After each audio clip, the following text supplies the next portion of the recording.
قبلہ حجت الاسلام المسلمین مولا بخش نجفی صاحب قبلہ کو ہم نے زحمت دی ہے کہ امام کے ظہور کے بعد امام کی حکومت کے حالات کیا ہوں گے۔ قبلہ السلام علیکم ورحمۃ اللہ وبرکاتہ۔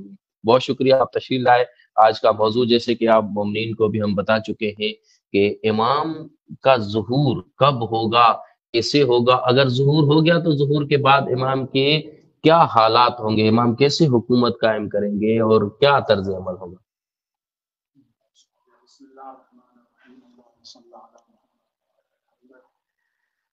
اللهم ارنا الحق وارشدنا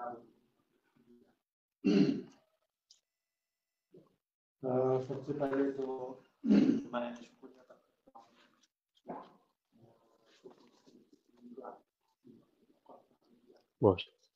اور ان کے لیے واقعی فخر کا مقام ہے، خوشی کا مقام ہے، اور یہ ان کی توفیق کا مقام ہے کہ خدا ان کے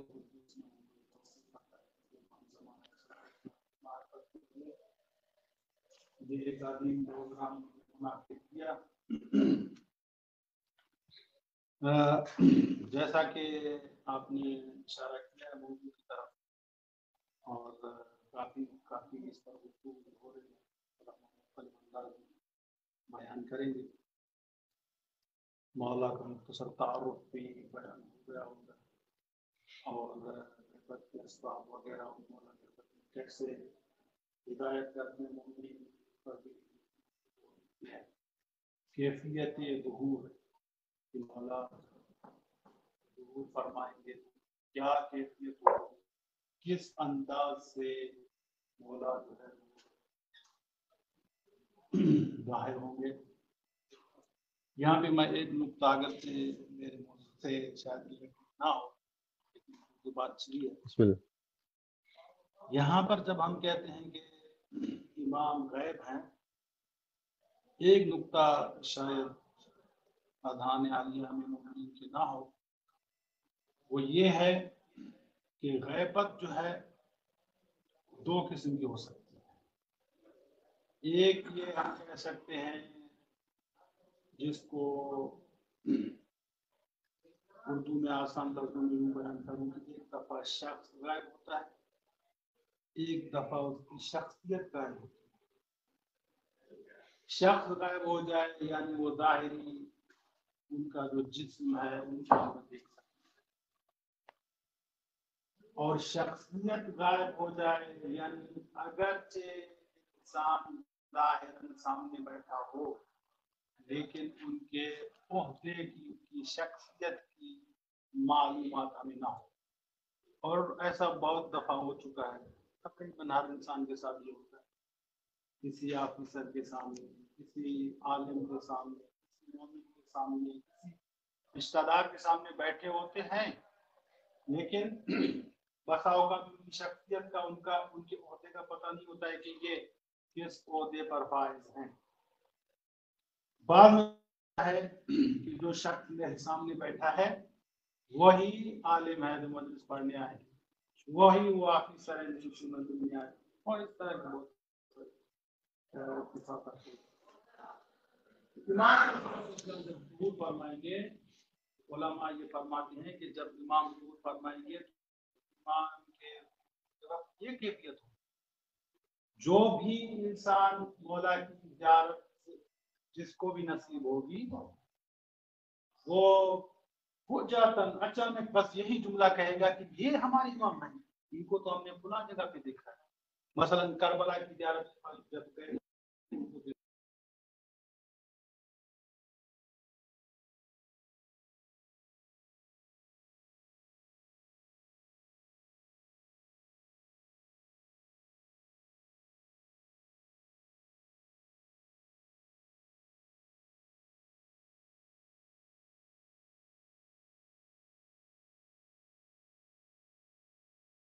وہ نہیں دیکھ پا رہی، ان کی زیارت نہیں کر رہی۔ اب جو جیسا کہ شیخ صاحب نے بھی موضوع کی طرف اشارہ کیا ہے، کیونکہ یہ ظہور کی کیفیت ہمارا موضوع نہیں ہے، ہمارا موضوع ہے کہ ظہور کے بعد میں کیا حالات ہوں گے، مولا کی حکومت کہ کیا آثار، کیا اہداف ہوں گے۔